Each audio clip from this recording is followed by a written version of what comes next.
Ini di depan saya sekarang ada ketua DKM. Wah, ini Astagfirullah, Aki Hans panggilannya. Iya, iya. Ustadz nih, sebenarnya Ustadz nih. Enggak bukan. Yang namanya Ustadz yang begini nih. Astagfirullah, bukan. Oke, kita Fakir, Al-Fakir. kita panggil Hans saja ya. Iya. Nah, Hans ini adalah juga seorang mualaf. Iya. Masya Allah. Nah, kita nih ceritanya pasti seru nih. Nanti ada beberapa sesi kita tanya sama Hans tentang perjalanan daripada Hans sendiri menuju Islam, juga bagaimana tantangannya memimpin Masjid Al-Aqsa ini. Masjid Al-Aqsa ini masjid yang sebenarnya kalau di kalangan Muslim Chinese itu sangat terkenal. Tapi saya sendiri baru kali ini datang ke sini ya. Malu-maluin. Alhamdulillah. Ya, tadi kita juga sudah bertemu dengan bapak-bapak pengurus DKM di sini. Masya Allah, ternyata masjid ini memiliki sejarah yang cukup panjang.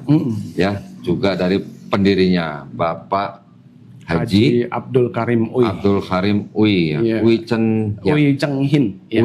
Cheng Hin, Masya Allah. Berarti marga Huang dia. Baru tahu saya ternyata itu ada clipping koran, ternyata Bapak Karim ini salah satu pendiri BCA.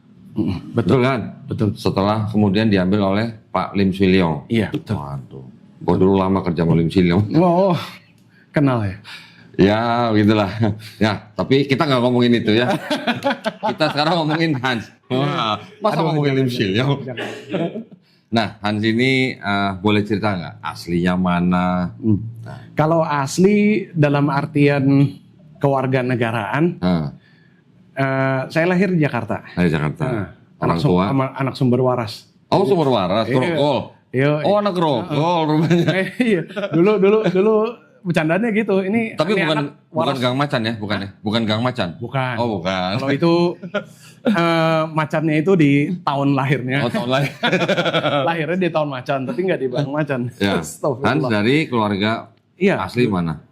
Kalau asli bener-bener maksudnya kampung halaman dan nasab gitu, orang tua datangnya dari mana? Kalau dari silsilah mama itu kita sebutnya Waikung ya, Waikung. untuk kakek dari nasab ibu ya.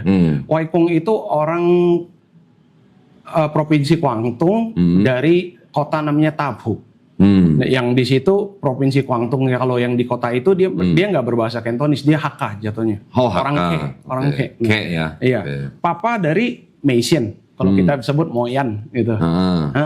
Gua mah iya aja, gua nggak tahu kan. Iya. Terus. Lalu qadarullah mereka ketemu di sekolah dan tahun 80-an ganti nama dan ganti WNI, terus saya lahir 86. Oh, baru tahun 80 papa ganti nama. Iya, mereka tuh lahiran tahun 50-an. Oke. Memang zaman itu sih masih rata-rata yang Chinese pasti WNA. Enggak, papa saya tahun 60-an ganti namanya. Ini Gitu. tahun 80-an baru ganti nama. Tahun 80-an, iya. Oke. Tahun 80-an. Berarti masih punya SBKRI. Masih. Ada tuh arsipnya, ada tuh. Karena pernah lihat tuh. Ya walaupun sekarang udah nggak berlaku kali ya. Iya. Katanya sekarang udah nggak berlaku katanya. Iya, nggak tahu ya, kalau Allahu alam ya, kalau kolektor dilelang laku. Oh, dilelang. Siapa tahu laku digadein loh. Iya, bisa jadi. Tapi jangan ya, jangan. Oh, berarti papa mama lahir di Jakarta. Papa iya, mama lahir di Bandung. Tapi iya, Bandung. mereka bertemu di Jakarta, hijrah ke Jakarta, sekolah di Jakarta, dan qadarullah saat itu masih ada yang kita sebut Zhongwen Juexiao, berarti sekolah Chinese. Oh, itu beruntungnya. Pantesan anaknya masih bisa ngomong Mandarin ya. Iya, alhamdulillah. Gua nih yang Cina hilang. Bisa di recover kok memorinya. Udah seumur segini gimana mau recover, belajar bahasa Arab aja susah bener. Tapi alhamdulillah sekarang Han sudah menjadi seorang muslim. Alhamdulillah, bismillah. Ceritanya gimana nih kok bisa jadi? Papa mama dulunya apa? Papa nama biasa ya, kalau orang Tionghoa pada umumnya kalau misalnya mereka domisili nggak ada agama kan jadi masalah. Jadi apa aja yang diisi, biasanya mereka memilih isi Buddha. Gitu kan? Buddha. Iya. Nah, terlepas dari mereka apakah menjalankan agama Buddha sesuai tuntunan yang diyakini dalam agama Buddha, lain cerita. Alam, ya kan. Dan kadang kita juga nggak aneh ya untuk menemukan di mana mereka akidahnya bercampuran tuh. Ya. Di rumah ada patung Budanya, terus sebelahnya ada dewa-dewa yang Allah alam sebenarnya nggak pernah ada di ajaran Buddha gitu. Dewa Konkong ada? Hah? Dewa Konkong? Konkong nggak dipasang untuk disembah, tapi lukisan ada. Oh, lukisannya. Terus dengan syair-syair dan sebagainya. Waduh. Nah, berarti Hans tumbuh besar di keluarga boleh dikatakan Buddha. Iya, gitu. Tapi juga mungkin tidak terlalu aktif gitu ya. Nggak terlalu gimana. Jadi bisa dibilang seperti yang saya pernah ungkapkan di BWA itu, dibilang saya nggak beribadah, nggak juga. Tapi apakah saya seorang Buddhis yang taat di saat itu qadarullah? Kalau ditolak ukurnya tidak sesuai tuntunan kitab, ya kayaknya nggak juga. Iya. Lalu ada sesuatu mujizat juga di sini, yaitu apa? Qadarullah papa ketika masuk ke WNI ganti nama. Allahu alam apa yang Allah rencanakan dan maksudnya memberikan dia ilham seperti itu.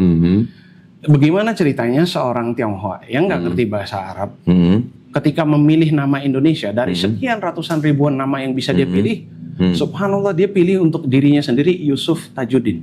Loh, merinding nggak? itu orang Buddha, milih nama Yusuf. Iya, tanpa mengetahui Yusuf artinya apa, Tajuddin artinya apa. Alhamdulillah, subhanallah setelah Anda sendiri belajar dan tahu artinya apa, merinding sendiri. Ya. Dan nama saya dari akta kelahiran sudah Hans Ahmad Yamin. Masya Allah. Di akta kelahirannya Ahmad. Padahal orang Buddha. Itu papa mama sempat cekcokan dulu tuh. Emang nggak bisa dipungkiri ya. Cekcokan. Iya, sempat cekcokan dulu. Ini apa-apaan anaknya dinamain apa. Tapi ya alhamdulillah ala kulli hal benar dari akta kelahiran. Jadi anak bersyahadat dalam keadaan sebelum muslim aja nama udah seperti itu. Sudah Ahmad. Itu kayaknya emang udah ditandain sih. Yang syahadatin bingung apa enggak? Ini gimana mau syahadatin namanya udah Ahmad. Jadi mau kemanapun itu saya keliling bawa paspor gitu, paspor udahlah Indonesia, namanya Hans Ahmad Yamin. Pak petugas imigrasi ngeliat mukanya cokin gitu kan. Kemudian like, you Muslim? No. Then why you have Ahmad as a name? Itu pertanyaan yang selalu kayak gitu. Sering gitu ya. Sering ditanyain berarti ya. Kecuali adapun orang yang menanyakan Hansnya itu cuma kalau ke Eropa doang. Oke. Kayak gitu. Ini mukanya kayak gini kenapa namanya Hans? Jawaban saya selalu, nenek moyang lu penjajah. Penjajah. Seperti itu. Alhamdulillah. Terus berarti Hans tumbuh besar, remaja, istilahnya karirnya apa? Sekolah? Qadarullah di sekolah itu orang tua saat itu pemikirannya untuk nyari sekolah untuk anak tuh gini, sekolah apa yang terkenal mungkin bidang A, bidang B-nya itu prestasinya bagus, dekat dari rumah udah masukin aja. Oh gitu, dekat dari rumah, standar paling tinggi. Standarnya itu, yang prestasinya ketahuan bagus, terus dekat dari rumah masukin situ aja, nggak usah ribet. Nah, tapi alhamdulillah, alhamdulillah ini memang jalan Allah ya. Mustahil seorang anak yang, ya mohon maaf kata, ini kan kita bicara apa adanya. Anak yang lahir di dalam keluarga musyrikin mau mengenal Allah itu gimana ceritanya benarnya gitu kan. Qadarullah saat itu sekolah yang mama pilih untuk saya sekolah Kristen. Oh, sekolah Kristen. Yang menjadi wasilah di mana saya untuk pertama kalinya mengetahui Allah. Oh gitu. Gitu kan. Malah di sekolah Kristen. Iya. Gimana ceritanya? Dan ya saya jadi minoritas dalam minoritas gitu kan. Minoritas dalam minoritas. Udah di RT RW minoritas sendiri, masuk ke sekolah Kristen, satu-satunya anak muda di dalam sekolah Kristen. Yang nggak sekolah minggu ya. Kelihatan lah ya dinamiknya seperti apa. Tapi nggak berubah jadi Kristen di sekolah itu? Enggak. Tetap udah. Alhamdulillah enggak. Tapi belajar karena kan mata pelajaran agama ya otomatis Kristen. Terus setiap minggu kebaktian itu kan diharuskan. Jadi enggak sekolah yang kayak ini berarti mata pelajaran yang boleh bebas, enggak. Jadi anak berada di dalam gereja, anak berada di dalam kebaktian, ngelihat mereka mengkaji apa dan sebagainya, dan kisah-kisah para anbiya alaihi salam ajmain. Jadi kenal dari situ. Oh gitu. Jadi sekarang kalau dikilas balik dan kita anak benar-benar renungkan kisah ini, inilah sunatullah, inilah jalan Allah gitu, di saat itu. Dikenalkan Allah itu siapa. Itu SMA? Itu dari SD.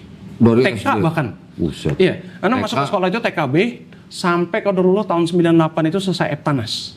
SMA? SD, tetap SD tahun 98. Karena lahir 86, terus 98. Dan qadarullah saat itu rencananya memang orang tua tuh mau kirim keluar. Tapi karena kejadian 98 dimajukan keberangkatannya. Oh, jadi berangkat keluar negerinya setelah 98 itu? Iya, setelah 98 itu. Masih SD? Masih SD, betul. Terus ke Singapura. Singapura qadarullah, dan di situ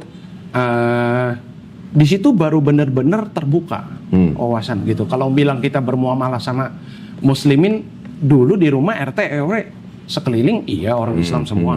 Tapi muamalah itu tidak akan benar-benar terasakan juga. Dan anak jujur nggak inget di saat itu tuh di dekat rumah tuh ada masjid apa enggak. Kalau denger azan dan sebagainya tuh biasanya dari TV. Oke. Iya. Dan dulu kan kalau di buku pelajaran apa ya, pelajaran IPS, PMP gitu. Islam kan diajarkannya kan beda dengan apa yang kita yakini. Kami di saat itu di sekolah Kristen taunya Islam diajarkannya itu adalah apa? Oh, Islam ini adalah singkatan. Oh, Isya, subuh, zuhur, asar, maghrib gitu taunya gitu. Oh, ini dari sholat 5 waktunya. Nggak ada orang yang menjelaskan Islam itu artinya adalah salam, aslam dan sebagainya, berserah diri dan jalur keselamatan. Islam is about peace. Allahu alam. Tapi intinya nggak ada kan di saat itu. Jadi taunya Islam, oh ya udah begini aja yang ini kopinya mana nih kopinya Hans? Nggak apa-apa, slow. Oh, kopi dong. Masya Allah. Terus di Singapura berapa tahun Hans?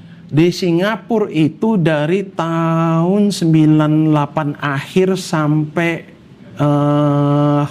sebenarnya lama. Karena setelah kuliah pun juga di Singapura. Iya. Jadi qadarullah di saat itu ada universitas dari US yang bekerja sama dengan Singapore Institute of Management. Jadi Anda kuliahnya ambilnya degree US itu. Oke. American degree. Di Singapura. Nah, jadi karena latar belakang SD itu SD Kristen dan taunya itu adalah Kristen, ya kita nggak bahas dengan semua pertanyaan-pertanyaan bocah nakal yang ada ya. Tapi intinya adalah apa? Muamalah dengan muslimin itu hampir dikatakan ya hampir tidak ada. Adapun experience dengan interaksi dengan muslimin itu terjadinya setelah di Singapura. Di Singapura. Iya. Karena qadarullah saya masuknya itu ke sekolah negeri. Di Singapura. Government school. Oke. Yang memang disitulah baru ngeliat tuh. Kalau hari Jumat dan pas di bulan-bulannya di mana azan Jumatnya itu lebih maju, waktu sholatnya mereka diizinkan untuk meninggalkan kelas terlebih dahulu. Misalnya lagi Ramadan terus seperti apa gitu kan. Terus pernah duduk sebangku dengan anak Melayu dengan anak India yang qadarullah Islam juga. Baru tuh kenal sedikit. Tapi tetap suasananya sebenarnya subhanallah tidak berubah. Sebagaimana di Indonesia tidak ada orang yang mendakwahi saya. Di Singapura juga sebenarnya enggak. Tapi bedanya gini. Kalau di topik-topik tertentu, setidaknya mereka ada usaha ikhtiar seminimal apapun itu untuk bilang, oh, if we are for us, we Muslim is like this. Oke, ya. Weh. Jazakallah khair. Pamer dulu. Teman kita akhirnya sampai ini ntar akan jadi pengurus Masjid Lause nih. Masya Allah. Ya lo bantu Kohan ya di sini ya. Oh. Ini lama-lama masjid ini jadi kampung Cina ya. Kampung Islam yang Cina gitu ya. Wah, Masya Allah. Sampai lepas kuliah di Singapura. Iya. Itu belum kenal Islam. Sebenarnya gini, kalau dibilang belum kenal Islam, bisa dibilang kenal Islam yang seharusnya belum. Atau hanya baru kenal Muslimnya. Iya, betul belum seperti kenal itu. Islamnya. Iya, karena gini. Ini kalau diruntut, Anda kasih ringkasnya aja ya. Qadarullah tahun 98 ketika terjadi itu kan zaman email tuh. Belum ada YM, belum ada MSN segala macam. Yahoo mail ya. Bahkan belum, sebelum itu kan Hotmail dan sebagainya kan. Oh, Hotmail ya. Pokoknya ingat gak? Dulu kan sering seliweran chain mail tuh. Yang forward. Allahu alam sumbernya dari mana soalnya. Gitu kan. Nah, itu tuh kami banyak mendapatkan kisah-kisah. Kumpulan-kumpulan dari korban-korban 98 yang kalau kita tarik benang merahnya selalu dikatakannya begini, ketika ada oknum yang dikatakan mungkin dia sebenarnya belum tentu Muslim, tapi mungkin bisa aja menyusup dan menyerupai Muslim, gitu kan? Kita sih sebenarnya kayak begitu aja. Tapi benang merah dari semua cerita itu adalah apa? Ketika ada oknum melakukan suatu perilaku yang jatuhnya maksiat dan bertentangan dengan ajaran Islam, selalu dikatakan dia melakukan itu dengan bertakbir. Itu yang gimana ya? Jadi sebenarnya jadi gimana ya? Maka kalau dari kacamata itu nggak bisa kita salahkan 100% juga kan orang yang benci sama muslimin di saat itu cara-cara orang di luar Islam yang ingin memframing Islam. Jadi dikatakan gitu. Allahu alam itu sumbernya dari mana gitu ya. Dan khususnya kalau untuk saya sendiri karena papa punya saudara yang rumahnya korban dijarah. Jadi cerita-cerita kayak begini nih nggak bisa dibilang cuma kabar burung yang lewat. Terjadi. Iya. Tapi belum tentu foto-foto yang disebarkan itu benar-benar yang ada di Jakarta. Betul. Dan ditambah lagi media juga kan di saat itu koran apa segala macam ketika ada keributannya juga kan fotonya jelas ada dan sebagainya. Jadi timbullah semacam apa ya, minimal kalau nggak perasaan negatif, tapi timbul semacam pertanyaan, kok Islam jadi gini? Ya, stigma negatifnya ada. Karena yang anak ingat ketika lagi kecil, walaupun di SD Kristen pun gitu kan, Islam yang dipotretkan di dalam TV, bagaimana mereka melakukan wudhu, melakukan sholat, terus pesta-pesta Ramadan yang ada di TV kan nggak seperti itu gitu. Ya kan? 98 ya, 2001 WTC lagi. Betul sekali. Cuman jujur, kalau dari perspektif Ana ya saat itu qadarullah, kejadian WTC itu ini memang benar kuasa Allah deh. Ana bersaksi.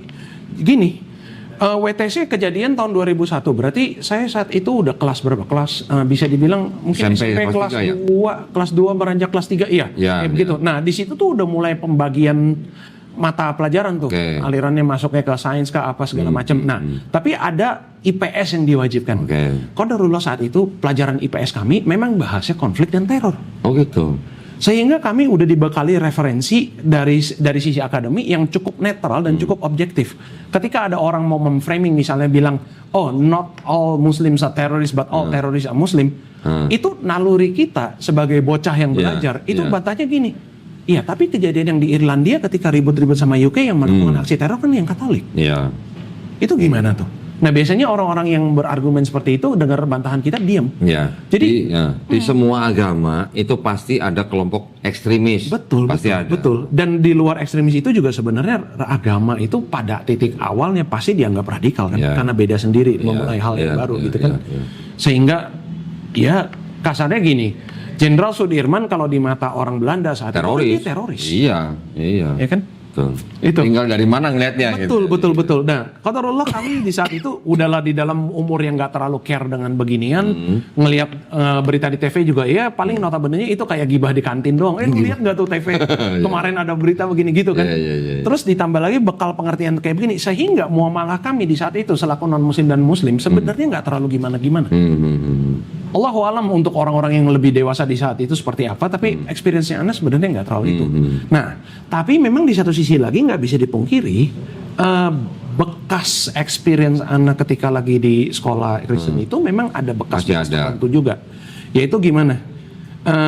Memang banyak yang saya pertanyakan tidak mendapatkan jawaban yang memuaskan, bahkan tidak juga mendapatkan sikap yang ketika Anda bertanya itu nggak ditanggapi dengan baik.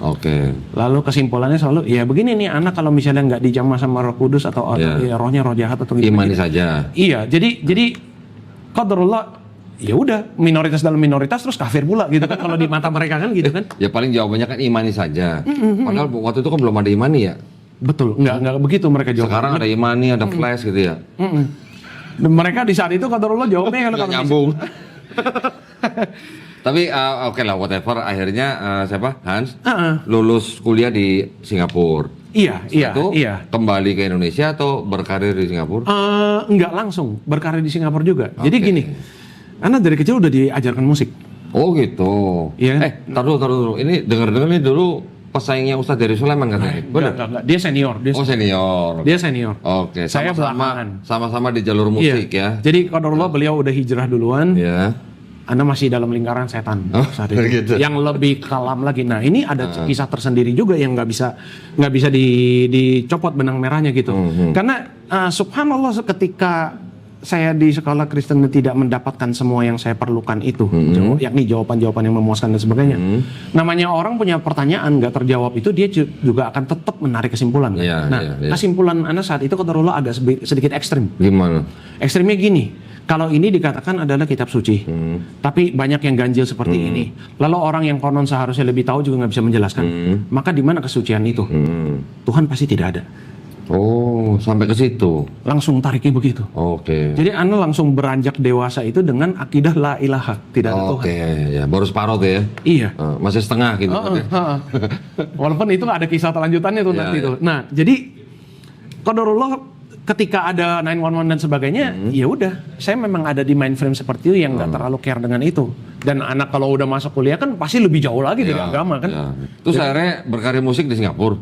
Awalnya iya, di situ dulu ngeband dulu. Qadarullah banyak kakak bikin kelas band. itu di sekolah itu yang juga sukanya musik keras. Oke. Dan Ustadz Dery juga kalau ditanya pasti tahu lah. Musik keras itu kan jadi ladang dakwahnya orang-orang yang berakidah la ilaha. Oke, iya. Satanisme dan Sate, sebagainya iya. semuanya di dalam di situ bahkan. Ana dulu pernah pegang kitabnya. Oh, Ana punya salinannya, kitab Satanic Bible, gua punya Satanic Ritual. Anton Lang Yang ya? Anton LaVey dan juga yang aliran lain. Ada lagi. Aleister Crowley dan sebagainya. Naudzubillahi min dzalik.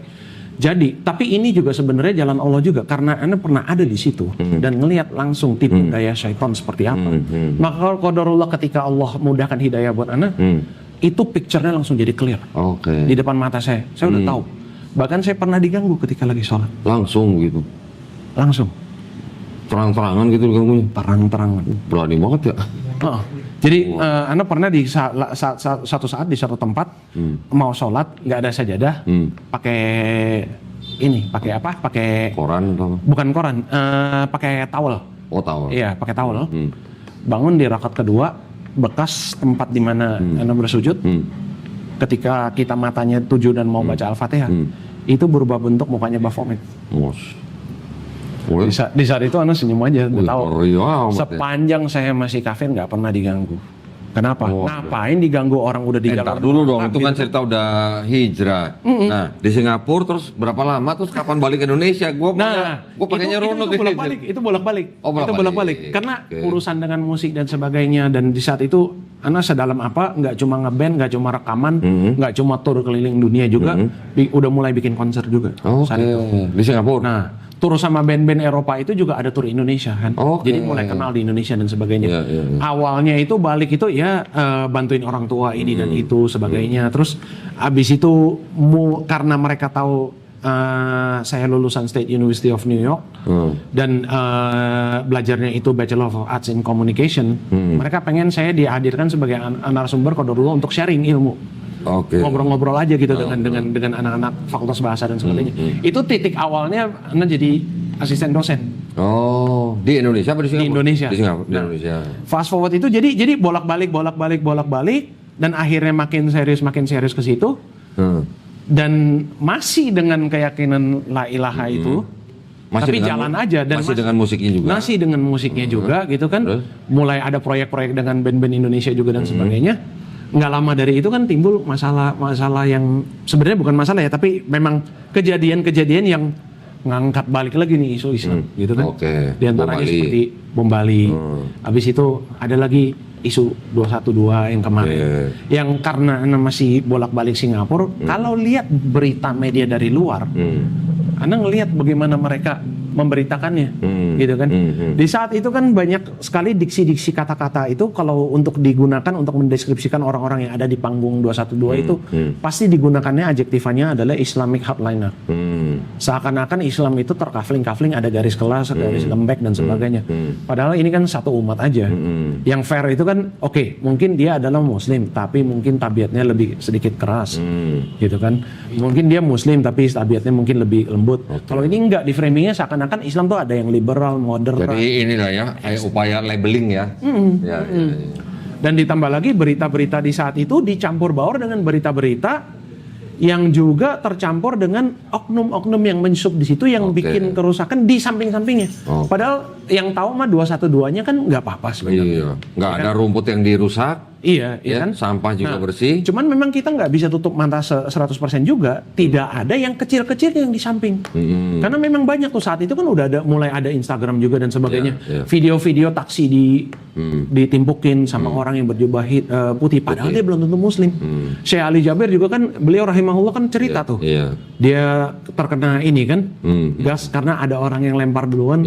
Qadarullah katanya ditangkap, KTP-nya bukan Islam. Jadi kacau ya Bang ya. Tapi kasusnya ditutup begitu aja, nggak dilanjut. Siapa menjadi siapa kita nggak tahu. Tapi kalau di luar mereka, jazakallah, di luar mereka pasti nangkapnya adalah apa? Ini kan kacamata wartawan meliput apa Islam, adanya.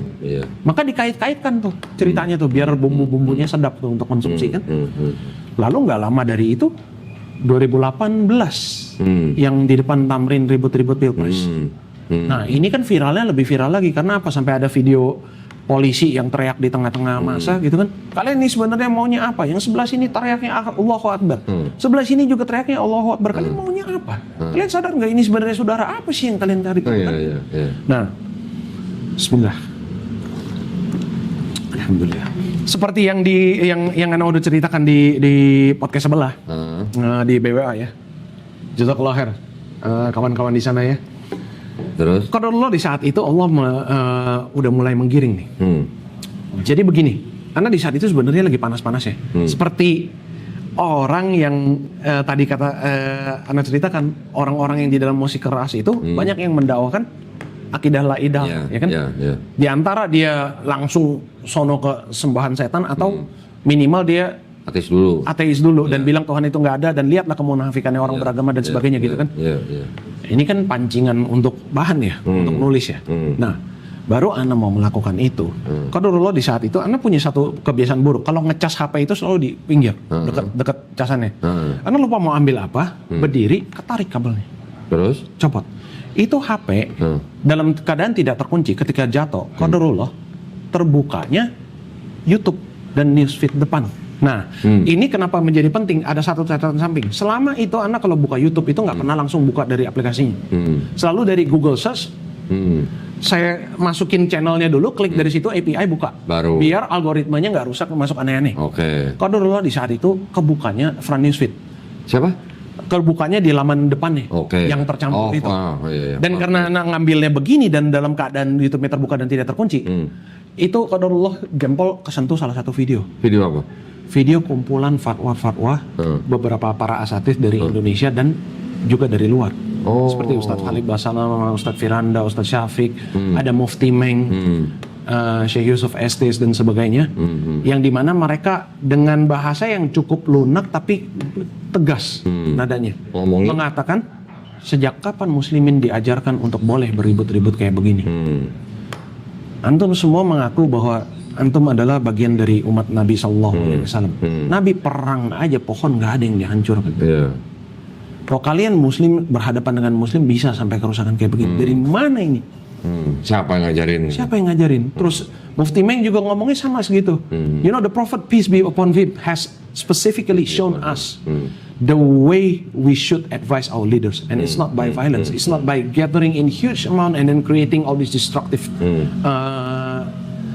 blowbacks gitu kan. Dan memang di saat itu berseliweran juga banyak video-video yang menunjukkan kayak misalnya abang Gojek, tukang bakso, kena pentalan apa dia jadi victim dan sebagainya. Ini kan orang-orang yang saudara kita juga.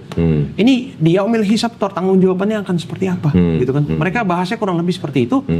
Anehnya orang biasanya nalurinya kalau kebuka video yang bukan dia mau tonton dia langsung tutup kan. Aneh terdiam di situ. Terusin sampai habis. Dan dalam hati itu terbisikannya apa? Ada nih orang Islam kayak begini. Siapa mereka? Itu. Nah, karena ditontonnya cukup panjang dan sampai habis, itu di history kan ada. Karena tonton ulang. Pakai pen and paper, catetin. Nama mereka siapa? Siapa orang-orang ini? Isi dakwanya mereka itu seperti apa? Mulai dari situ. Tahun berapa itu? Iya, sekitar tahun 2018-an itu. Tahun 2018 dan itulah titik awal fase pencariannya sampai ya qadarullah akhir sebelum Covid tuh. Sebelum 2022 berarti ya? Enggak, 2019 akhir tuh, sebelum benar-benar lockdown. 19. Iya. Kan 19 belum Covid-nya. Belum ya. Tapi kan di Desember tuh baru mulai itu. Iya. Jadi dari 2018 yang ribut-ribut itu sampai situ itu fase anak belajar untuk mencari lebih tahu. Dan disitulah banyak nemu jawaban dari dulu masa kecil di Kristen tidak terjawab, di sini terjawab. Tapi masih main musik?